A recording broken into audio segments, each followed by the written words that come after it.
Hello नमस्कार प्यारे बच्चों, स्वागत है एक बार फिर से आप सभी का सुनो कहानी सीजन 1 में, जिसमें आज हम सुनने वाले हैं स्टोरी नंबर 2। और सेशन के 3 रूल्स याद है ना आप सभी को। नंबर 1, हमें कहानी को सुनना है, देखना नहीं है। इसका मतलब आप लोग अपनी स्क्रीन्स की तरफ नहीं देखेंगे। एक बार देखना पड़ सकता है जब मैं आपको बताऊंगी तब। दूसरा, आपको अपनी स्क्रीन से दूर बैठना है ताकि उसकी वाइब्रेशंस का बैड इफेक्ट आपके ऊपर ना पड़े। और तीसरा, आपको यूज़ करनी है अपनी इमेजिनेशन पावर ताकि आपका कंसंट्रेशन और इम्प्रूव हो सके। गुड, तो चलिए फिर हम शुरू करते हैं स्टोरी नंबर 2। और हाँ, याद है ना आपको कि हमें स्टोरी का नाम गेस करना है और अगर हो सके तो उसके राइटर का नाम भी। ठीक है, तो ये कहानी है एक 12 साल की बच्ची की जिसका नाम था अनुष्का। अनुष्का 7th क्लास में पढ़ती थी और अपने मम्मी पापा के साथ एक सिटी में रहती थी। अनुष्का की मम्मी बैंक में ऑफिसर थी और उसके पापा एक डॉक्टर थे। उन तीनों का रूटीन बहुत ही सेट था। सुबह सुबह अनुष्का की मम्मी तीनों के लिए ब्रेकफास्ट लंच बनाती थी। फिर तीनों ब्रेकफास्ट करने के बाद अपना अपना लंच लेकर अपने अपने काम पर चले जाते थे। जैसे कि अनुष्का स्कूल चली जाती थी, उसकी मम्मी बैंक चली जाती थी और उसके पापा ऑब्वियसली हॉस्पिटल चले जाते थे। तो अनुष्का पढ़ती थी केंद्रीय विद्यालय में। यस, अनुष्का जब घर आती थी तो उसकी मम्मी और पापा दोनों ही लंच टाइम पर घर आते थे। तीनों एक साथ लंच करते थे और उसके बाद अनुष्का की मम्मी फिर से बैंक चली जाती थी। जब अनुष्का की मम्मी वापस आती थी तब उसके पापा फिर हॉस्पिटल जाते थे और अधिकतर रात को लेट आते थे। ये डिपेंड करता था कि हॉस्पिटल में कितने पेशेंट्स हैं। तो इस तरीके से उनकी लाइफ विद सेट रूटीन चल रही थी। तो बात उस दिन की है जब अनुष्का का रिजल्ट आने वाला था। यस, तो वो रिजल्ट डे था और अनुष्का दोनों हाथ जोड़कर भगवान से प्रे कर रही थी, गॉड प्लीज़ अच्छे मार्क्स देना, गॉड प्लीज़ अच्छा रैंक देना, गॉड प्लीज़ अच्छा रैंक देना। तो ये जिस वक्त की कहानी है, उस वक्त केंद्रीय विद्यालय में रिपोर्ट कार्ड्स में बच्चे की रैंक लिखी होती थी कि क्लास में उसके मार्क्स के बेसिस पर उसकी क्या रैंक है। तो जब उसने फिंगर्स क्रॉस करके अपनी रिपोर्ट कार्ड खोली तो उसमें उसकी रैंक लिखी हुई थी 10, यानी कि 10th रैंक। पापा तो खुश नहीं होंगे इससे। चलो, इट्स ओके। उसके फ्रेंड्स भी आकर उससे पूछने लगे। उसी के ग्रुप में जो उसकी फ्रेंड थी वो फर्स्ट रैंक पर थी और वो बहुत खुश लग रही थी। अनुष्का को थोड़ा बुरा लग रहा था, बट इट्स ओके, अब क्या हो सकता था, कोई बात नहीं, अगली बार वो और मेहनत करेगी। अब थोड़ी देर तो रिजल्ट की बातें होती रही। उसके बाद सब बच्चे आपस में बात करने लगे कि गर्मी की छुट्टियों में कौन कौन कहाँ कहाँ जाने वाला है। अनुष्का को तो पता ही था कि उसे कहाँ जाना है, क्योंकि हर गर्मी की छुट्टियों में उसके मम्मी पापा एक फिक्स जगह थी जहाँ पर वो रिजॉर्ट में रूम बुक कराते थे और 2 या 3 हफ्ते के लिए उसके मम्मी पापा छुट्टी लेकर उसके साथ वहां जाते थे और खूब मस्ती करते थे। तभी स्कूल की बस आ जाती है और अनुष्का घर जाने के लिए बस में बैठ जाती है। बस में बैठे बैठे वो वैसे ही सोचने लगती है कि हर बार की तरह इस बार भी जब वो घूमने जाएंगे तो वो फिर से अपने पापा और मम्मी के साथ खूब मस्ती करेगी और वहां से वापस आने के बाद अपने समर कैंप में जाएगी, जहां पर वो बहुत सारी तरह की एक्टिविटीज करेगी और नई नई चीजें सीखेगी। अनुष्का की मम्मी पापा यानी कि अनुष्का के नाना नानी भी एक सिटी में रहते थे, पर क्योंकि वहां गर्मियों के मौसम में बहुत गर्मी रहती थी, इसलिए वो गर्मियों की छुट्टियों में वहां नहीं जाते थे। हाँ, दिवाली की छुट्टियों में वो अपनी मम्मी के साथ वहां जरूर जाती थी, पर वहां उसे कुछ खास मजा नहीं आता था। और अनुष्का के दादा दादी एक गांव में रहते थे। वो उसके घर से थोड़ी दूर था, यानी कि 3-4 घंटे कार में लगते थे और वो उसके दादा दादी के घर पहुंच जाते थे।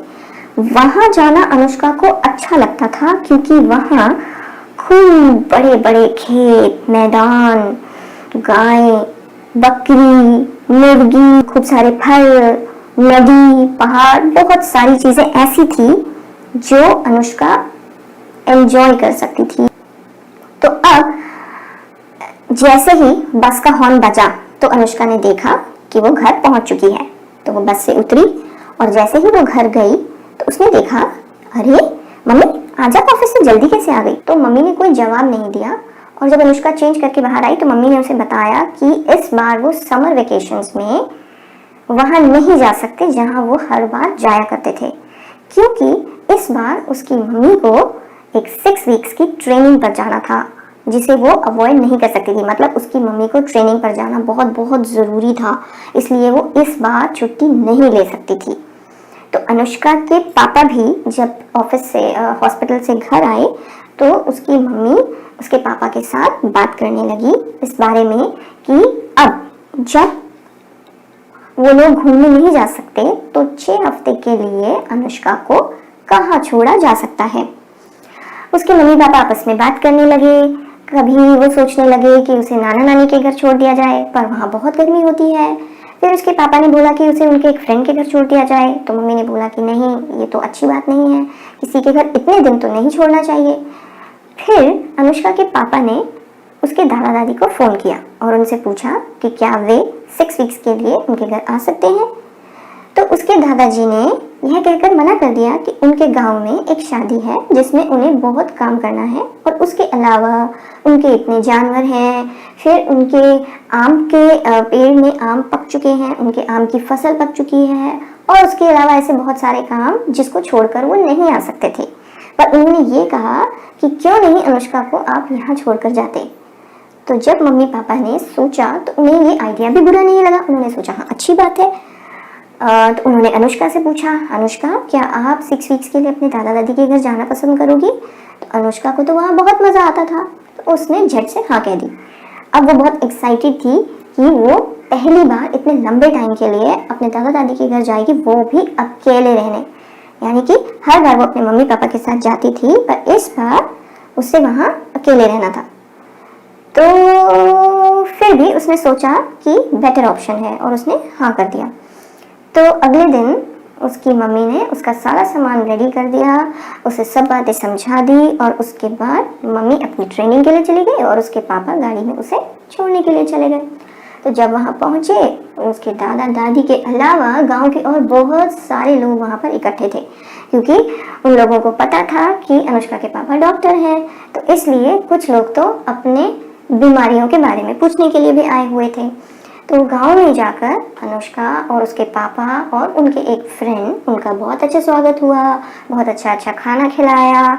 उसके बाद अगले दिन जब लंच के बाद अनुष्का के पापा जाने लगे तो अनुष्का को उस वक्त थोड़ा सा बुरा लग रहा था, पर उसकी दादी ने उसका ध्यान कहीं और भटका दिया और फिर उसके पापा चले गए। अब अनुष्का अपने दादा दादी के साथ टाइम स्पेंड करने लगी। वो उनका रूटीन देखती थी, उसे बहुत अच्छा लगता था। वे लोग सुबह जल्दी उठ जाते थे, एक्सरसाइज करते थे। उसके बाद वो अपने दादाजी खेतों में काम करने चले जाते थे और दादी घर के काम करती रहती थी। और उसकी दादी गांव की और औरतों के साथ मिलकर पापड़ भी बनाती थी। एक दिन रात के वक्त जब अनुष्का सोने के लिए गई तो उसने अपनी दादी से बोला कि दादी क्या आप मुझे एक कहानी सुना देंगी? तो उसकी दादी ने उसे बोला हाँ बेटा बिल्कुल सुना दूंगी। और उसकी दादी ने उसे कहानी सुनानी शुरू की। उन्होंने उसे कहानी सुनाई कि एक बार एक राजा था जो एक जंगल में शिकार करने के लिए गया अपने सैनिकों के साथ, और बहुत आगे निकलने पर वो अपने सैनिकों से अलग हो गया और रास्ता भटक गया। अब रास्ता भटकने के बाद और अलग होने के बाद पहले तो उसने रास्ता ढूंढने की कोशिश की, पर जब वो थक गया तो वह एक पेड़ के नीचे रुक गया। जब रात हुई तो उसने देखा कि आसमान से 7 परियां उतरकर आई और जैसे ही वो जमीन पर उतरी वहां पर एक बहुत बड़ा कुआं, स्टेप वेल बन गया और वो 7 परियां उस स्टेप वेल के अंदर चली गई। राजा को बहुत हैरानी हुई। उसने चुपके झांक कर स्टेप वेल के अंदर देखा तो उसने देखा कि वहां 7 अलग अलग तरह के शिव जी के मंदिर थे जहां पर वो परियां पूजा कर रही थी, और वहीं पर एक पानी का झरना था छोटा सा जहां से वे लोग पानी पी रहे थे। थोड़ी देर के बाद जब उनकी पूजा खत्म हो गई तो सातों परियां फिर से वापस आई और आसमान में चली गई और उनके जाते ही धरती फिर से पहले जैसी हो गई, यानी कि वो स्टेपवेल कहीं गायब हो गया। तो अब यहाँ मैं आपको एक बार स्क्रीन देखने के लिए बोलूंगी, क्योंकि यहाँ मैं आपको एक पिक्चर दिखाऊंगी स्टेपवेल की। हाँ, क्योंकि पिक्चर देखने से आपको बहुत अच्छे से पता चल जाएगा कि स्टेपवेल क्या होता है। पुराने समय में बहुत सारे स्टेपवेल्स राजा के द्वारा बनाए जाते थे, जहाँ पर पानी जो कि जमीन के अंदर से निकलता था उसको स्टोर किया जाता था और फिर उसे ताकि लोग आसानी से यूज कर सके। और स्टेप का मतलब सीढ़ी, वेल का मतलब कुआं, यानी कि सीढ़ियों से उतरकर नीचे जाने वाला कुआं इसलिए बनाया जाता था ताकि नीचे जाने में आसानी हो और वहां से पानी भरकर लाने में भी आसानी हो। तो ये फोटो है स्टेपवेल की। अलग अलग तरह के अलग अलग साइज के स्टेपवेल्स बनाए जाते थे। ठीक है, तो अब फिर से फोकस करते हैं स्टोरी सुनने पर। तो जब राजा ने देखा कि परियों के जाने के बाद वो स्टेपवेल गायब हो गया तो उसे बहुत हैरानी हुई। उसने सोचा कि मुझे इसके बारे में पता करना चाहिए। तो थोड़ी देर के बाद जब राजा के सैनिक वापस आए तो उन्होंने राजा को बोला कि चलिए महाराज, अब हम वापस चलते हैं। लेकिन राजा के मन में बहुत क्यूरोसिटी थी कि ये स्टेपवेल कहाँ से आया, कहाँ गायब हो गया, मुझे तो जानना है।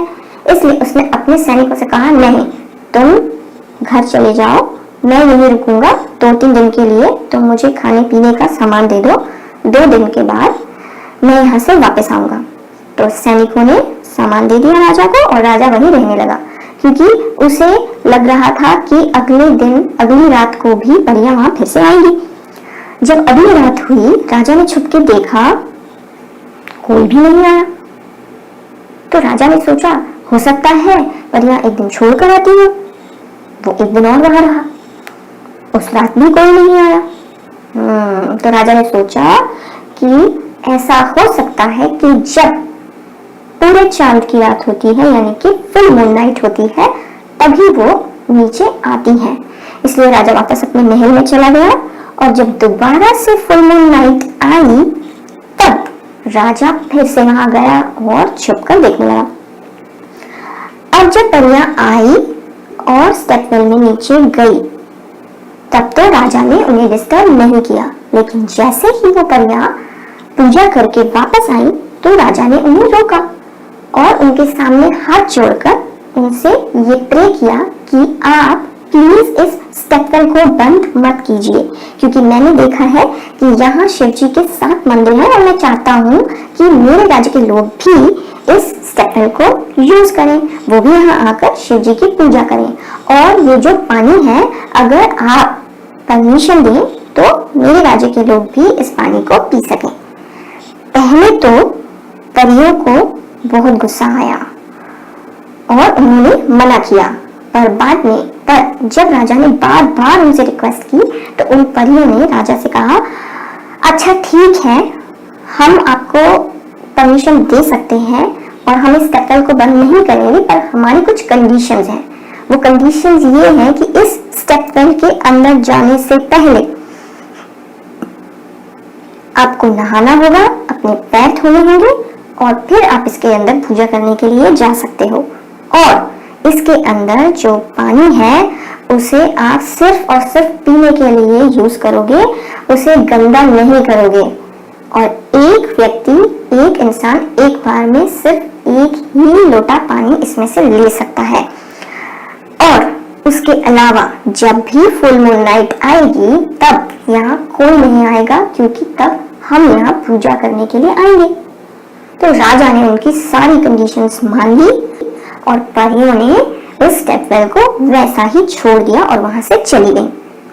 अब राजा जल्दी से अपने महल में वापस गया और उसने वहां सब लोगों को बताया कि एक स्टेपवेल बहुत ही सुंदर जिसमें 7 शिव जी के मंदिर हैं और बहुत ही मीठा पानी है। वहां पर सब कोई जा सकते हैं, पूजा कर सकते हैं और उसने सारी कंडीशंस उनको बता दी। तो सब लोग वहां जाने लगे। उसके बाद कुछ समय के बाद जब राजा की शादी हुई तो राजा की रानी को भी इस बारे में पता चला। वो भी राजा के साथ वहां जाती थी, पर उसे एक बात बड़ा परेशान करती थी कि हम लोग इन परियों की बातें क्यों मानते हैं।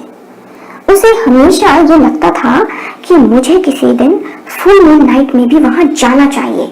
आखिर मैं यहाँ की रानी हूँ, मेरी मर्जी चलनी चाहिए, यहाँ किसी और की नहीं। तो एक बार जब फुल मून नाइट को राजा शिकार पर गए हुए थे तो रानी ने चुपके से वहां जाने के बारे में सोचा और वो वहां चली गई। और उसने कुछ सोचा हुआ था कि वो वहां बिना नहाए बिना पैर धोए ऐसे ही चली जाएगी। तो जब वो वहां पहुंची उसने देखा कि स्टेपवेल में 7 परियां पूजा कर रही हैं। क्योंकि रानी को अपने ऊपर बहुत घमंड था इसलिए वो ऐसे ही स्टेपवेल के अंदर चली गई। जब परियों ने देखा कि ये कौन आया है तो उन्हें बहुत गुस्सा आया। जब परियों ने देखा कि उनके अलावा भी वहां कोई है तो उन्हें बहुत गुस्सा आया और उन्होंने रानी से पूछा, आप कौन है और आप यहाँ कैसे आई हैं? आपको पता नहीं है कि आज यहाँ आना मना है? तो रानी ने गुस्से में जवाब दिया, तुम कौन होती हो मुझे मना करने वाली? तुम्हें पता नहीं है मैं कौन हूँ? मैं यहाँ की रानी हूँ और मुझे कोई नहीं बताएगा कि मैं कहाँ कब जाऊं और कब नहीं। ये मेरा राज्य है और मैं जब चाहूं यहाँ आ सकती हूँ। तो उन परियों को उसके इस जवाब से बहुत बहुत गुस्सा आया और उन्होंने बोला, अच्छा तो आप जानती नहीं है कि इसका अंजाम क्या होगा? रानी ने और गुस्से में जवाब दिया, अरे ठीक है, जो भी होगा देखी जाएगी, यही तो मैं देखना चाहती हूँ कि क्या होगा। और जब उसने परियों की बात नहीं मानी और उन्हें इस तरीके से जवाब दिया तो परियों को बहुत गुस्सा आया और वो गुस्से में वहां से चली गई। उनके जाते ही वहां भूकंप जैसा आने लगा और सब कुछ इधर उधर गिरने लगा। ऊपर से पत्थर गिरने लगे, तेज हवा चलने लगी, बारिश होने लगी। रानी बहुत मुश्किल से स्टेपवेल से बाहर निकली और जब तक वो बाहर निकली तब तक वो स्टेपवेल पूरा का पूरा पत्थर, मिट्टी और पानी से भर चुका था। और रानी जब किसी तरह मुश्किल से अपने महल पहुंची तो वहां भी उसने देखा कि तूफान और भूकंप से सब कुछ तहस नहस हो चुका था। सब घर गिर चुके थे, लोग परेशान थे, महल गिर चुका था, सब कुछ टूट फूट चुका था। तब रानी को अपनी गलती का एहसास हुआ और उसे बहुत पछतावा हुआ कि उसने परियों की बात, राजा की बात और परियों की बात क्यों नहीं मानी। और तो और राजा भी वहां वापस नहीं आया तो रानी भी भटकते भटकते पता नहीं कहां गुम हो गई। तो ये कहानी जब अनुष्का ने सुनी तो उसने अपनी दादी से पूछा कि दादी क्या वो स्टेपवेल सच में अभी भी हो सकता है? तो दादी ने कहा, पता नहीं बेटा, ये कहानी तो मैंने भी सुनी है, सुनी सुनाई कहानी है, अब इस कहानी में कितना सच है क्या पता। और फिर अनुष्का सो गई। तो बच्चों ये था स्टोरी नंबर 2 का part 1। Yes, next part next session में हम लोग कंप्लीट करेंगे होपफुली।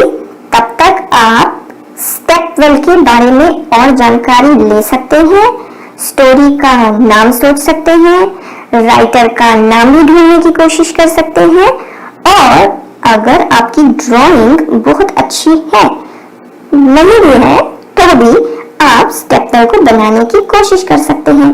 और हाँ बच्चों, जाते जाते मैं आपको एक चीज और बताना चाहती हूँ, बहुत इंपॉर्टेंट। आजकल आपकी ऑनलाइन क्लासेस चल रही हैं तो आपको क्योंकि बहुत देर स्क्रीन पर देखना पड़ता है, इसलिए आपकी हर क्लास के बाद एक छोटा सा काम आपको करना है। जैसे ही आपकी क्लास खत्म होती है आपको कम से कम 10 बार ये काम करना है कि अपने दोनों हाथों को खूब जोर से रब करना है, इतनी जोर से रब करना है कि वो गर्म हो जाए और जैसे ही वो गर्म हो उसे अपनी दोनों आंखों पर रखना है। इस तरीके से आपको हर क्लास के बाद कम से कम 10 बार और ज़्यादा से ज़्यादा 20-30 जितनी बार आपको अच्छा लगे करना है, क्योंकि जब आप ऐसे करेंगे तो आपकी आंखों को बहुत रिलैक्सेशन मिलेगा। और ये एक्सरसाइज आप अपने मम्मी पापा को या और किसी को भी बता सकते हैं जो लोग स्क्रीन को बहुत ज़्यादा यूज करते हैं। तो आई होप कि आपको स्टोरी का पार्ट नंबर 1 पसंद आया होगा। अब हम मिलेंगे नेक्स्ट सेशन में जहां पर हम कंप्लीट करेंगे इस स्टोरी को। Okay, bye bye, thank you. Hello everyone, welcome to Suno Kahani season 1 again. सो आज के सेशन में हम लोग सुनेंगे स्टोरी 2 का पार्ट 2। सो शुरू करते हैं हम पार्ट 1 के एंड से। पार्ट 1 में हम लोगों ने ये सुना था कि अनुष्का अपनी दादी से कहानी सुनकर ये सोचते हुए सो जाती है कि कहीं वो स्टेपवेल अभी भी मौजूद तो नहीं। अगले दिन जब अनुष्का उठती है तो वो अपनी दादी के साथ इधर उधर के कामों में बिजी रहती है और उसे उस चीज़ के बारे में याद नहीं रहता। पर उसके अगले दिन जब वो सुबह नाश्ता कर रही होती है तो उसके दादाजी खेत जाने की तैयारी कर रहे थे। जब वो दादाजी से पूछती है तो वो बताते हैं कि उनके पम्पकिन के खेत हैं जहाँ से उन्हें पम्पकिन्स को हटवाना है, उठवाना है, यानी कि सारे पम्पकिन्स को इकट्ठा करके वो ट्रक में भर के मार्केट ले जाएंगे और वहाँ पर उसे बेच देंगे। तो अनुष्का को ये चीज़ बड़ी इंटरेस्टिंग सी लगती है क्योंकि उसने कभी भी अपने घर के आसपास या सिटी में ये नहीं देखा था कि किसी भी फल को, सब्ज़ी को किस तरीके से खेत से इकट्ठा करके मार्केट में ले जाया जाता है। तो अनुष्का ने अपने दादाजी से कहा कि दादाजी मुझे भी आपके साथ जाना है, प्लीज़ मुझे ले चलिए। तो दादाजी ने उसे बोला, अरे बेटा वहाँ पर तो बहुत गर्मी होगी, इतनी धूप होगी। उसने कहा कोई बात नहीं, मैं अपनी कैप ले चलती हूँ और मैं पानी भी ले चलती हूँ और मैं ना छाता लेकर साइड में बैठी रहूँगी, प्लीज़ आप मुझे ले चलिए। तो दादाजी ने बोला ठीक है चलो तुम, फिर मैं आज तुम्हें दिखाता हूँ कि हम लोग पम्पकिन्स को कैसे इकट्ठा करते हैं। तो दादाजी उसे अपने साथ लेकर गए। खेत में जाने के बाद दादाजी एक जगह छाते के नीचे चेयर लगाकर बैठ गए और अनुष्का को भी बिठा दिया और वहीं से ही वो अपने जो वहाँ काम करने वाले लोग थे उनको बताते रहे कि क्या काम कैसे करना है, पम्पकिन्स को कैसे इकट्ठा करना है, कहाँ रखना है, कैसे रखना है। बैठे बैठे वो बता रहे थे। तो वहीं बैठे बैठे अनुष्का ने अपने दादाजी से पूछा, दादाजी आपने वो स्टेपवेल वाली कहानी सुनी है क्या? तो दादाजी हंसने लगे और बोलने लगे, पक्का तुम्हारी दादी ने ही ये कहानी तुम्हें सुनाई होगी। तो अनुष्का ने कहा, हाँ दादाजी आपने ये कहानी सुनी है? तो दादाजी ने बोला, हाँ हाँ क्यों नहीं सुनी, मैं इस गांव में रहता हूँ और ये कहानी इस गांव से ही रिलेटेड है, तो ऑब्वियसली सुनी ही होगी मैंने। तो दादाजी ने तो अनुष्का ने उनको पूछा, अच्छा दादाजी ये कहानी इसी गांव की है? तो दादाजी ने बोला, हाँ इसी गांव में कहते हैं कि बहुत सालों पहले ये स्टेपवेल हुआ करता था और उसी से संबंधित बहुत सारी अलग अलग तरह की कहानियां हैं। जैसे कि तुम्हारी दादी ने तुम्हें कुछ और कहानी सुनाई होगी पर मैंने कुछ और कहानी सुनी है। तो अनुष्का को और ज़्यादा क्यूरोसिटी हुई। उसने दादाजी से पूछा, अच्छा आपने कोई और कहानी सुनी है, प्लीज़ मुझे भी सुना दीजिए।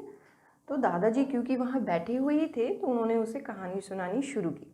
उन्होंने उसे बताया कि एक बार एक राजा था, वो जंगल में शिकार करने गया। शिकार करते करते वो अकेले काफ़ी आगे चला गया और अपने सैनिकों से अलग हो गया और रास्ता भटक गया। बहुत दूर जाने के बाद उसे जंगल के बीच में एक झोंपड़ी दिखाई दी। वो उस झोंपड़ी के अंदर गया तो उसने देखा कि वहाँ पर एक आदमी लेटा हुआ था जो बीमार लग रहा था। राजा ने उससे पूछा तो उसने बताया कि हाँ उसकी तबीयत खराब है और इसीलिए वो वहाँ पर रह रहा है। तो राजा ने उसकी मदद की, उसे पानी पिलाया, पेड़ों से फल तोड़कर लाकर दिए। तो उसने उस आदमी की मदद की और उसे ये बताया कि जब उसके सैनिक आ जाएंगे तो वो उसे लेकर अपने महल में जाएगा और उसका इलाज करवाएगा। तो थोड़ी देर के बाद जब सैनिक राजा को ढूंढते हुए वहाँ पर आ गए तो राजा अपने साथ उस आदमी को भी वापस अपने महल लेकर गया और वहाँ वैद्य से उसका उपचार करवाया और वो आदमी ठीक हो गया। जब वो आदमी बिल्कुल ठीक हो गया तो उसने राजा को बताया कि वो एक आर्किटेक्ट है। आर्किटेक्ट वो होता है बच्चों जो बिल्डिंग्स को बनाता है। पहले वो बिल्डिंग्स का नक्शा बनाता है, यानी कि मैप बनाता है पेपर के ऊपर, और उसके बाद वो बिल्डिंग को बनाने में पूरी हेल्प करता है। तो उसने राजा को बताया कि वो एक आर्किटेक्ट है और वैसे तो वह काशी जा रहा था, क्योंकि वो काशी में एक बहुत सुंदर स्टेपल बनाना चाहता था। लेकिन क्योंकि राजा ने उसकी इतनी मदद की और वो बहुत खुश है, इसलिए अब वो काशी ना जाकर राजा के महल के आसपास ही एक बहुत सुंदर सा स्टेपल बनाना चाहता है। उसने राजा को स्टेपल का नक्शा दिखाया। राजा को बहुत पसंद आया क्योंकि उसके अंदर मंदिर थे और जिस तरीके से वो बना हुआ था वो बनने के बाद बहुत सुंदर लगता। तो राजा ने उसे कहा कि ठीक है, बहुत अच्छी बात है, पर मुझे ऐसा लग रहा है कि आपके नक्शे के हिसाब से इस स्टेपवेल को बनाने में बहुत खर्चा आने वाला है, और अगर मैं अपने राज्य के सारे लोगों का इकट्ठा हुआ पैसा भी आपको दे दूं तो भी शायद हम ऐसा स्टेपवेल नहीं बना पाएंगे। तो उस आदमी ने राजा से कहा कि राजा, आपको इस बात के बारे में चिंता करने की कोई ज़रूरत नहीं है, क्योंकि पहले मैंने आपको नहीं बताया था, मुझे आप पर विश्वास नहीं था, पर अब मुझे क्योंकि पता है कि आप बहुत अच्छे हैं तो मैं आपको बताना चाहता हूँ कि जंगल के बीचों बीच जिस झोंपड़ी में मैं रह रहा था, उस झोंपड़ी के नीचे, उस घर के नीचे खजाना दबा हुआ है, क्योंकि मुझे खजाना ढूंढने की भी पहचान है और मैं वहाँ इसीलिए ही रह रहा था ताकि ज़रूरत पड़ने पर उस खजाने का मैं इस्तेमाल कर सकूं। तो उस घर के नीचे इतना खजाना है कि उसमें हम आराम से स्टेपल को बना सकते हैं और आपके ऊपर कोई बर्डन भी नहीं पड़ेगा। तो राजा बहुत खुश हुआ। उसके बाद राजा ने अपने सैनिकों को और अपने लोगों को भेजकर वहाँ से खजाना निकलवा लिया, और उस आदमी ने अपने साथियों को जो कि दूसरे राज्य में काम कर रहे थे उन्हें भी बुला लिया।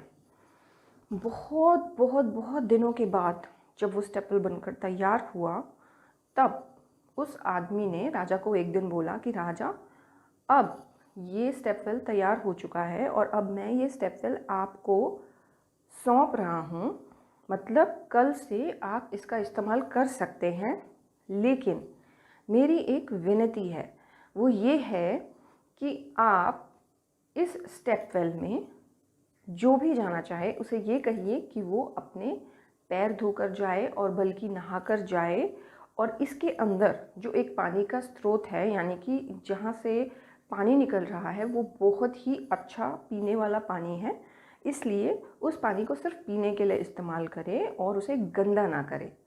और अगर जो भी उसके अंदर जाए वो 1 लोटा ही पानी ले तो सभी लोग उसका इस्तेमाल कर सकते हैं। तो राजा ने उसकी ये बात सुन ली, समझ ली और मान ली। उसने उसे विश्वास दिलाया कि ठीक है, आप जैसा कह रहे हैं हम लोग वैसा ही करेंगे। तो उस दिन के बाद से राजा और राज्य के बाकी सब लोग उस स्टेपवेल में जाने लगे, पूजा करने लगे, और जैसे जैसे उस आदमी ने बताया था बिल्कुल वैसे ही उस रूल को फॉलो करने लगे। कुछ समय के बाद राजा का बेटा हुआ।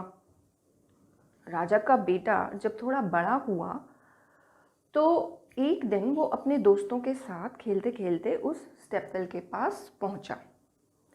जब वो उसके दोस्तों ने उससे कहा कि चलो हम इसके अंदर जाते हैं, तो जब वो इसके अंदर जाने लगे तो सैनिकों ने उन्हें रोक लिया और उन्हें बोला कि आप इस तरीके से अंदर नहीं जा सकते, क्योंकि आपको नहा कर जाना पड़ेगा, पैर धोकर जाना पड़ेगा, इसके बिना आपको जाने की अनुमति नहीं है।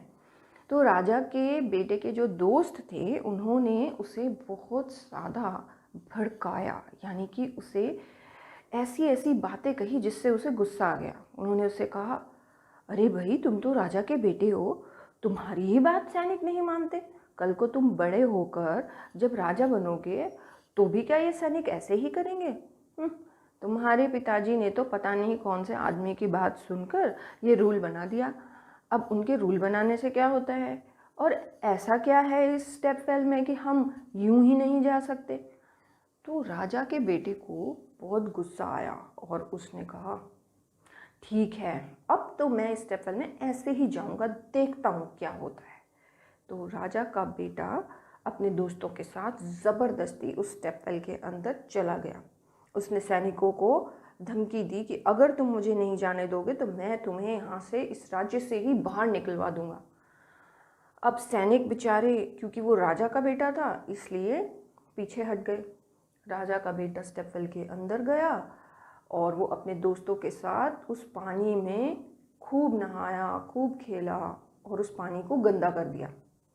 उसके बाद वो वहाँ से बाहर निकल आया और वापस अपने महल में चला गया। अगले दिन जब लोग वहाँ मंदिर में आए, उन्हें तो नहीं पता था कि राजा का बेटा अपने दोस्तों के साथ आया था, तो वे लोग हर बार की भांति वहाँ नहाकर पैर धोकर अंदर गए और पानी भर कर ले आए।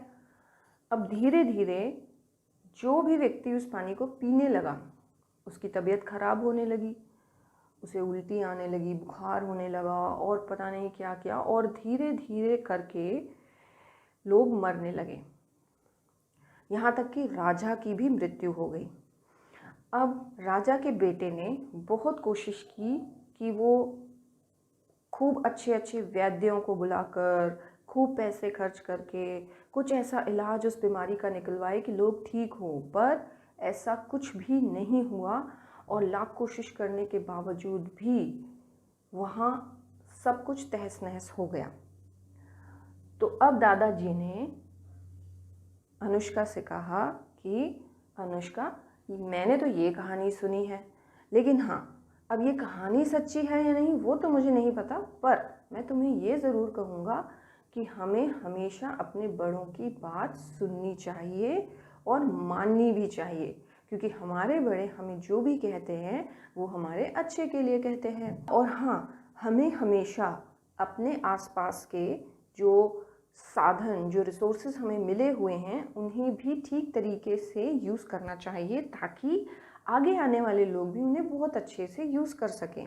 तो अनुष्का ने अपने दादाजी को बोला, जी दादाजी, आप बिल्कुल ठीक कह रहे हैं और मैं आपको देखती हूँ तो मुझे बहुत अच्छा लगता है कि आप जब पानी पीते हैं तो आप पहले सिर्फ आधा गिलास भरते हैं, उसे पीने के बाद अगर आपको और प्यास होती है तो आप आधा गिलास और भरते हैं ताकि पानी वेस्ट ना हो, है ना दादाजी। तो दादाजी मुस्कुराने लगे। उसके बाद तब तक उनका पम्पकिन का काम इकट्ठा ख़त्म हो चुका था और पम्पकिन सब ट्रक में लोड हो चुके थे। तो दादाजी ने बोला, ठीक है बेटा, अब हम चलते हैं घर, क्योंकि यहाँ पर हमारा काम ख़त्म हो गया है। अब मैं तुम्हें घर छोड़ देता हूँ और मैं पम्पकिन्स को लेकर मार्केट में बेच कर आता हूँ। तो फिर अनुष्का घर आ गई, लेकिन उस दिन के बाद से उसके दिमाग में हमेशा सिर्फ यही बात घूमती रहती थी कि अगर ये कहानी इस गांव की ही है तो हो सकता है कि ये कहानी सच्ची हो और हो सकता है कि वो स्टेपवेल सच में कहीं हो। तो जब भी वो कहीं जाती थी हमेशा उसकी नज़र यही ढूंढती रहती थी कि कहीं यहाँ स्टेपवेल तो नहीं, कहीं यहाँ स्टेपवेल तो नहीं। अनुष्का की एज के कुछ बच्चे वहाँ रहते थे जो कि उसके दोस्त बन गए थे। कुछ बच्चे तो वहीं गांव में ही रहते थे और कुछ बच्चे बाहर से ही छुट्टियां बिताने के लिए वहाँ पर आए थे। तो उनका एक बहुत अच्छा ग्रुप बन गया था, जो लोग साथ में खेलते थे, मस्ती करते थे, और अनुष्का ने वहाँ उनके साथ रहकर साइकिल चलाना भी सीखा। तो उनका एक बहुत अच्छा ग्रुप बन गया था। तो एक बार जब बहुत तेज़ बारिश हुई तो उनके गांव के पास जो नदी थी उसमें बहुत ज़्यादा पानी भर गया। तो ऐसे ही बात करते करते दादी ने बताया कि जब बारिश बहुत तेज़ आती है तो नदी का पानी, उसका बहाव बहुत तेज़ हो जाता है और उसका लेवल भी बहुत ऊपर हो जाता है। तो अनुष्का ने कभी भी इस तरीके से बारिश के बाद नदी कैसी दिखती है नहीं देखा था, तो इसलिए उसने दादी से पूछा कि क्या मैं अपने फ्रेंड्स के साथ वहाँ देखने जा सकती हूँ कि बारिश के बाद नदी कैसी लगती है। तो दादी पहले सोचने लगी, फिर उन्होंने बाद में बोला, ठीक है तुम चले जाओ, पर ध्यान रखना क्योंकि इस वक्त हर जगह कीचड़ होगी और मिट्टी बहुत चिकनी होगी, स्लिपरी हो सकती है, तो इसलिए तुम लोग अपना ध्यान रखना और ध्यान से जाना और टाइम से वापस आ जाना। तो सभी दोस्त अपना अपना बैकपैक लेकर नदी देखने के लिए चल पड़े। अब जाते जाते रास्ते में एक जगह मिट्टी बहुत चिकनी थी, तो सब चल रहे थे, पर अचानक से अनुष्का का पैर कीचड़ में फंस गया। अब दोस्त आगे जा रहे थे, अनुष्का पीछे थी। जैसे ही उसका पैर फंसा, पहले तो उसने खुद निकालने की कोशिश की, पर उसने ये महसूस किया कि उसके जूते कीचड़ में बिल्कुल अच्छी तरह से फंस चुके थे और वो बहुत कोशिश करने के बाद भी निकाल नहीं पा रही थी। और दूसरी चीज़ ये थी कि उसके जूते, उसे ऐसा लग रहा था कि वो धीरे धीरे मिट्टी में नीचे जाती जा रही है। तो उसने जल्दी से अपने दोस्तों को आवाज़ लगाकर बुलाया। जब उसके दोस्त पीछे मुड़कर आए तो उन्होंने देखा और उनमें से एक ने बताया कि अरे अनुष्का, ये तो दलदल है, इसके अंदर तो तुम बिल्कुल नीचे चली जाओगी, रुको मैं जल्दी से कुछ डंडी लेकर आता हूँ, तुम्हें बाहर निकालता हूँ। तो अनुष्का के दोस्तों ने मिलकर जल्दी से वहाँ एक पेड़ की बेल तोड़ी और उसे पकड़ाया और उसे पूरा ज़ोर लगाकर खींचा, तब वो जाकर बाहर निकल आई। लेकिन उसके निकलने के बाद वो तो निकल आई, पर उसके दोनों जूते दलदल में ही फंसे रह गए, क्योंकि वो बुरी तरीके से उसके अंदर फंस चुके थे। तो जब अनुष्का बाहर आई तो उसने बोला कि मुझे तो अपने जूते वापस चाहिए, क्योंकि ये मेरे फेवरेट शूज़ हैं। उसके दोस्तों ने उसे मना किया कि नहीं अनुष्का, ये दलदल है, ये बहुत रिस्की हो सकता है, अगर दोबारा से तुम इसमें फंस गई तो हो सकता है कि निकालना मुश्किल हो। लेकिन उसे ज़िद थी कि नहीं, उसे अपने जूते निकालने ही हैं। तो उसने अपने दोस्त को बोला कि तुम मुझे पीछे से पकड़ के रखना और मैं अपने जूते यहाँ से निकाल के ही रहूँगी। तो उसके बाद वो फिर कोशिश करने लगी और बहुत ज़ोर लगाने के बाद और बहुत मेहनत करने के बाद उसके दोनों जूते उसने वहाँ से खींच लिए। जैसे ही उसके जूते बाहर निकले, उसने देखा कि मिट्टी नीचे की तरफ गिरने लगी और ऐसा लगने लगा कि जैसे नीचे कोई गड्ढा है। उसने अपने दोस्तों से कहा कि मुझे ऐसा लग रहा है कि यहाँ इस दलदल के नीचे कुछ है, क्योंकि देखो ये मिट्टी बिल्कुल ऐसे नीचे जा रही है जैसे कि नीचे कोई बहुत बड़ा गड्ढा हो। तो उसके दोस्तों ने बोला हो सकता है कि यहाँ कुछ हो, पर चलो हमें ये सब चीज़ों में अपना टाइम वेस्ट नहीं करना चाहिए, हम चलते हैं, जल्दी से नदी देखते हैं और उसके बाद टाइम से घर जाते हैं। पर अनुष्का का दिमाग क्योंकि स्टेपवेल में बहुत दिनों से था और उसे कुछ कुछ ऐसा लग रहा था कि शायद हो सकता है यहाँ वो स्टेपवेल हो। तो पहले तो उसने अपने दोस्तों को नहीं बताया, पर जब वो बिल्कुल भी तैयार नहीं हुए वहाँ रुकने के लिए, तो तब उसने उन्हें बोला कि मैंने वो स्टेपवेल की कहानी सुनी थी और मुझे लगता है कि यहाँ पर वो स्टेपवेल हो सकता है, तो क्यों नहीं हम थोड़ा सा कोशिश करके ट्राई करके देखें।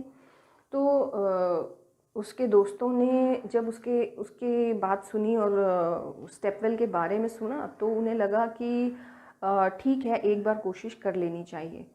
तो उन सब ने मिलकर वहाँ एक बड़ा सा पत्थर जो दलदल के पास ही था, उसे धक्का देकर नीचे गिराया। तो वो पत्थर दलदल के अंदर गिर गया और जैसे ही वो गिरा तो वहाँ उन्हें एक रास्ता सा दिखने लगा। अब सब हैरान हो गए, क्योंकि वो बिल्कुल ऐसा लग रहा था जैसे कि नीचे की तरफ सीढ़ियाँ जा रही हों। तो अनुष्का ने एकदम से चिल्लाकर बोला, देखा, मैंने बोला था ना कि यहाँ कुछ हो सकता है, और देखो यहाँ तो स्टेप्स हैं, यानी कि स्टेयर्स हैं, तो हो सकता है यहाँ स्टेपवेल ही हो। चलो चलो हम और देखते हैं। अब अनुष्का और उसका एक दोस्त, उन दोनों ने सोचा कि हम दोनों नीचे जाते हैं और बाकी के दोस्त ऊपर रुकेंगे, ताकि अगर किसी मदद की आवश्यकता हो तो वो बता देंगे। तो उन्होंने ऐसा किया कि पेड़ की एक बेल, बहुत लंबी वाली बेल ले ली और उस दो दोस्तों ने उसे पकड़ लिया और बाकी के दो उसे पकड़कर नीचे चले गए, ताकि अगर मदद की आवश्यकता हो तो वो उस बेल के सहारे से बाहर आ सकें। तो जब वो दोनों अंदर गए, धीरे धीरे वो मिट्टी को, पत्थर, कीचड़ को हटाने लगे, तो उन्हें थोड़ा दूर अंदर जाने के बाद ऐसा लगा कि अब इससे आगे वो अकेले नहीं जा पाएंगे और अकेले काम नहीं कर पाएंगे। तो इसलिए वो बाहर आ गए और उन्होंने सोचा कि ये बेहतर होगा कि वो घर वापस जाएं और अपने बड़ों को ये चीज़ बताएं, ताकि उनकी मदद से पूरे स्टेपवेल को खोद कर निकाला जा सके। पहले तो वो लोग सोचने लगे, सब बच्चे कहने लगे कि अगर हम बताएंगे कि हमने ऐसा काम किया है तो हमें बहुत डांट पड़ेगी। तो अनुष्का ने बोला कि कोई बात नहीं, डांट ही पड़ेगी ना, ठीक है, लेकिन वैसे भी हमें हर चीज़ अपने बड़ों को बतानी चाहिए। तो मैं तो अब घर जाकर दादाजी को बताने वाली हूँ, क्योंकि अब मुझसे और नहीं रुका जाएगा। जब तक पता नहीं चलेगा कि यहाँ क्या है, तब तक मैं चैन से नहीं बैठ सकती। पहले चारों आराम से घर जाते हैं, अपने फ्रेश हो जाते हैं, कपड़े चेंज कर लेते हैं, और उसके बाद अनुष्का खाने के वक्त अपने दादाजी को पूछती है कि दादाजी, मुझे आपको एक बात बतानी है, आप डांटेंगे तो नहीं? तो दादाजी बोलते हैं, बताओ बेटा, क्या बात है? अनुष्का तब उन्हें सारी बात बताती है कि किस तरीके से वो जब रिवर के पास जा रहे थे तो उसका पैर फंस गया था, और फिर जब उसने जूते निकाले तो मिट्टी नीचे जाने लगी, और फिर जब उन्होंने नीचे जाकर देखा तो वहाँ पर कुछ उन्हें लगा कि है। और अनुष्का ने फिर बोला कि दादाजी, मुझे तो ऐसा ही लग रहा है कि वहाँ पर स्टेपवेल है। तो दादाजी मुस्कुराने लगे और उन्होंने कहा, अच्छा, तो तुम्हारा ध्यान अभी तक उस स्टेपवेल में ही अटका हुआ है, पर तुमने तो बहुत बहादुरी का काम किया, बहुत अच्छे। अच्छा, अगर तुम्हें सच में ऐसा लगता है कि वहाँ कुछ है तो मैं अभी कुछ करता हूँ। फिर दादाजी ने अपने आसपास के कुछ लोगों को बुलाया और वो लोग आपस में बैठकर बात करने लगे। दादाजी ने उन्हें बताया कि बच्चों ने क्या क्या देखा और क्या क्या उन्हें मिला। तो फिर वे लोग आपस में बात करने लगे कि हाँ, हो सकता है कि वहाँ सच में स्टेपवेल हो। तो अब वो बात करने लगे कि हमें इसकी खुदाई करनी चाहिए। तो एक आदमी ने कहा कि ये काम तो आर्कियोलॉजिकल डिपार्टमेंट का होता है, यानी कि जो पुरानी इमारतों की देखरेख करते हैं और जो सरकार की तरफ से जो लोग आते हैं वो ही इस काम को करवाते हैं। तो दादाजी ने बोला कि वो बात ठीक है, हम तो उन्हें तो हम बुलाएंगे ही, लेकिन जब तक वो नहीं आते तब तक कम से कम हमें काम तो शुरू कर देना चाहिए, क्योंकि हमारा गांव है, और अगर हमारे गांव में कोई पुरानी चीज़ ऐसी मिलती है तो नाम भी तो हमारे ही गांव का होगा, और अगर हम लोग कर सकते हैं तो क्यों नहीं करें। तो अगले दिन सुबह तक ये खबर जंगल की आग की तरह फैल चुकी थी, और दादाजी जब उस जगह पर पहुंचे तो उन्होंने देखा कि वहाँ गांव के बहुत सारे लोग पहले से ही जमा हुए थे और उनके पास खुदाई का सामान था। दादाजी को देखकर ये बहुत अच्छा लगा कि गांव के सभी लोग मिलजुल कर इस काम को करना चाहते हैं। तो दादाजी ने सबसे पहले सबको इकट्ठा करके समझाया कि उन्हें खुदाई किस तरीके से करनी है। बहुत ही ध्यान से मिट्टी को हटाना है ताकि किसी भी चीज़ को नुकसान न पहुँचे। जब तक आर्कियोलॉजिकल डिपार्टमेंट के लोग नहीं आते तब तक उन्हें ये काम बहुत ही ध्यान से करना होगा। अनुष्का के दिमाग में एक आइडिया आया। उसने अपने पापा को वहाँ से फ़ोन किया और उन्हें बोला कि पापा, आपको पता है ना कि कि कुछ दिनों में मेरा बर्थडे आने वाला है, तो इस बार मुझे अपने बर्थडे पर कोई गिफ्ट नहीं चाहिए, कोई मॉल में नहीं घूमने जाना है, कुछ भी नहीं चाहिए, मुझे सिर्फ आपकी एक हेल्प चाहिए जो मेरे लिए सबसे बड़ा गिफ्ट होगा। तो उसके पापा हैरान हो गए उसकी बात सुनकर। उन्होंने पूछा, अच्छा, ऐसा क्या है? तो उसने बोला कि पापा, क्या आप प्लीज़ कोई किसी ऐसे आदमी को जानते हैं जो आर्कियोलॉजिकल डिपार्टमेंट से हो और जो हमारी मदद कर सके यहाँ खुदाई के काम में? तो उसके पापा ने सोचा और बोला कि ऐसे तो मैं किसी को नहीं जानता डायरेक्टली, लेकिन हाँ, मेरा एक पेशेंट है जो शायद इस काम में तुम्हारी मदद कर सकता है, तो मैं उससे बात करता हूँ और अगर वो आपकी हेल्प कर पाएगा तो वो आपके पास आ जाएगा। तब गांव के सभी लोग मिलजुल कर इस काम को करते रहे और दादी सबके लिए खाना, चाय, पानी वगैरह का इंतज़ाम करती रही। दादाजी अपने खेतों के फल, खीरे वगैरह सब वहाँ पर मंगवाते रहे। एक दो दिन के बाद जब वह आदमी वहाँ आया तो वह खुद भी यह देखकर हैरान रह गया कि वहाँ गांव के सब लोग मिलजुल कर कैसे एक दूसरे की मदद कर रहे हैं, वो भी ऐसे काम के लिए कि जिसमें शायद उनका कोई फ़ायदा नहीं है। उसने दादाजी की बहुत तारीफ़ की। उसके बाद उसने जब खुदाई के काम में जब ध्यान से देखा तो उसने सब कुछ देखने के बाद बताया कि ये सच में एक स्टेपवेल ही है। और फिर उसने अपने व्यक्तियों की मदद से जब वहाँ पर खुदाई की और धीरे धीरे जब वो लोग मिट्टी को हटाते गए तो उन लोगों के पास जो स्पेशल टूल्स होते हैं जिसकी मदद से वो एक एक दीवार, एक एक पत्थर को अच्छे तरीके से साफ़ करते हैं। जो आर्कियोलॉजिकल डिपार्टमेंट के लोग होते हैं उनके पास बहुत सारी तरह के ब्रशेज़ होते हैं जिनसे वो दीवारों और पत्थरों के ऊपर से मिट्टी को हटाकर बहुत बारीकी से उसकी जांच करते हैं। और खुदाई करते करते उन्होंने ये भी देखा कि उस स्टेप वेल में 7 नहीं बल्कि 8 मंदिर थे, पर वो सभी शिवजी के नहीं थे, वह अलग अलग देवताओं के मंदिर थे। पूरी खुदाई हो जाने के बाद स्टेप वेल में सबसे नीचे गणेश जी का एक मंदिर था।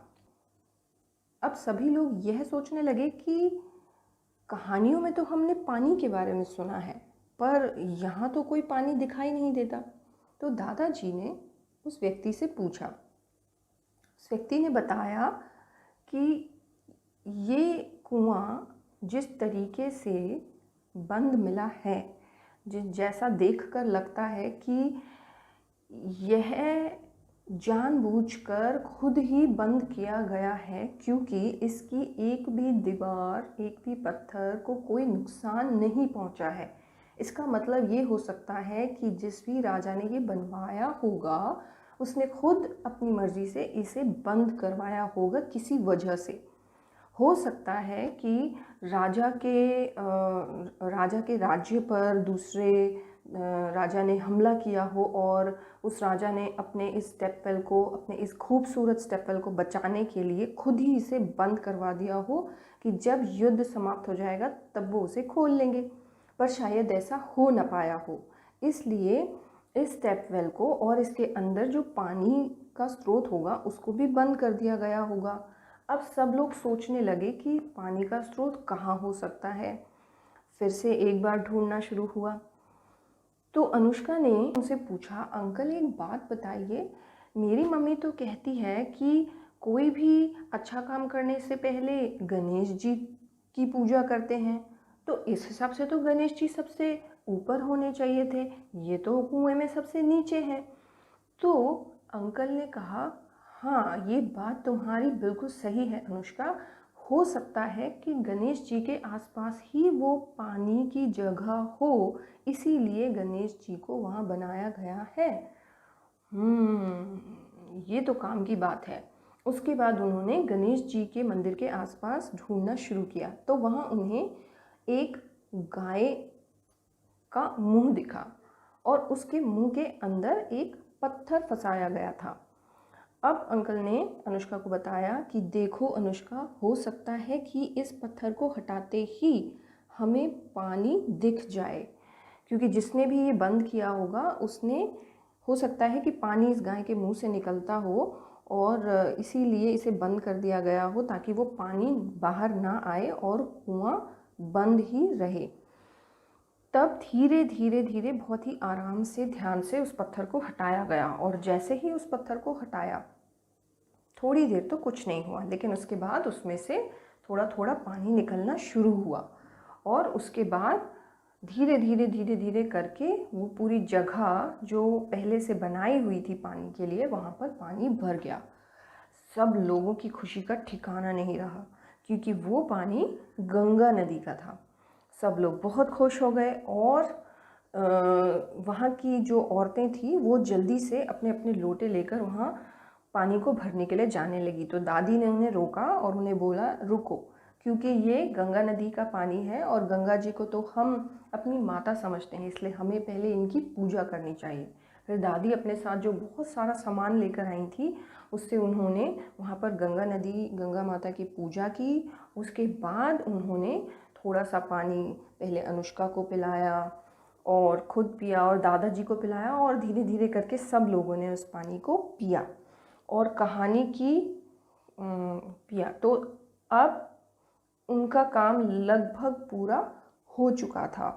सब लोग बहुत खुश थे और अब दादाजी ने और उन अंकल ने बाकी सब लोगों को, यानी कि मीडिया को और जहाँ जहाँ पर भी बताना था वहाँ पर बताया, क्योंकि अगर पहले बताते तो हो सकता है कि उनके काम में कुछ प्रॉब्लम आ जाती। तो उसके बाद वहाँ पर जब मीडिया को पता चला और शहर में बाकी सब लोगों को पता चला, तो वहाँ के जो मिनिस्टर थे वो भी उसे देखने के लिए आए। और उसके बाद फिर वहाँ पर एक फंक्शन ऑर्गेनाइज किया गया जिसमें सारे लोग जिन्होंने हेल्प की थी उस काम के लिए, वो सब लोगों को वहाँ पर दादाजी ने सम्मानित किया। तो इस तरीके से अनुष्का की बहादुरी की वजह से वे लोग दोबारा से उस स्टेपवेल को ढूंढने में कामयाब रहे और एक बहुत ही सुंदर जगह उनके गांव में ढूंढी गई, और जिसकी वजह से उनका गांव बहुत ही फेमस हो गया। और उसके बाद जब अनुष्का की मम्मी की ट्रेनिंग ख़त्म हो गई थी तो वो भी वहाँ पर उससे मिलने के लिए और उसे लेने के लिए आई। तब अनुष्का अपना काम ख़त्म करने के बाद वहाँ से खुशी खुशी वापस चली गई, और इस बार उसके पास अपने दोस्तों को बताने के लिए बहुत कुछ था। तो बच्चों, हमने इस कहानी से क्या सीखा? हमने इस कहानी से बहुत सारी बातें सीखी। हमने ये सीखा कि हमें अपने बड़ों की बातें माननी चाहिए, क्योंकि वो लोग हमें जो भी समझाते हैं वो हमारे ही अच्छे के लिए होता है। अगर हम उनकी बातें मानते हैं और सही रास्ते पर चलते हैं तो हम ज़िंदगी में बहुत कुछ बन सकते हैं। दूसरी बात हमने ये सीखी कि हमें बहादुरी से काम लेना चाहिए। कभी भी मुसीबत आए तो घबराना नहीं चाहिए। जैसे कि अनुष्का दलदल में फंस गई थी पर वो घबराई नहीं, और उसने और उसके दोस्तों ने मिलकर उसे बाहर निकाल लिया था। तीसरी बात हमने ये सीखी कि अगर हम मिलजुल कर काम करते हैं तो हम बड़े से बड़ा काम भी आसानी से कर सकते हैं। जैसे गांव के सब लोगों ने मिलजुल कर वहाँ पर काम करवाया तो उन लोगों ने कितनी जल्दी उस पूरे स्टेपवेल को खोद निकाला। और अब समय है बताने का इस कहानी का नाम। तो इस कहानी का नाम है the magic of the lost temple, और इस कहानी की राइटर हैं मिसेस सुधा मूर्ति। सुधा मूर्ति जी ने बहुत सारी अच्छी अच्छी प्यारी प्यारी कहानियाँ बच्चों के लिए लिखी हैं, जिन्हें अगर आप पढ़ेंगे तो आपको बहुत मज़ा आएगा। तो मैं आशा करती हूँ कि आपको ये कहानी पसंद आई होगी, और अब समय है बाय बाय का। तो मिलते हैं अगली कहानी में। Thank you.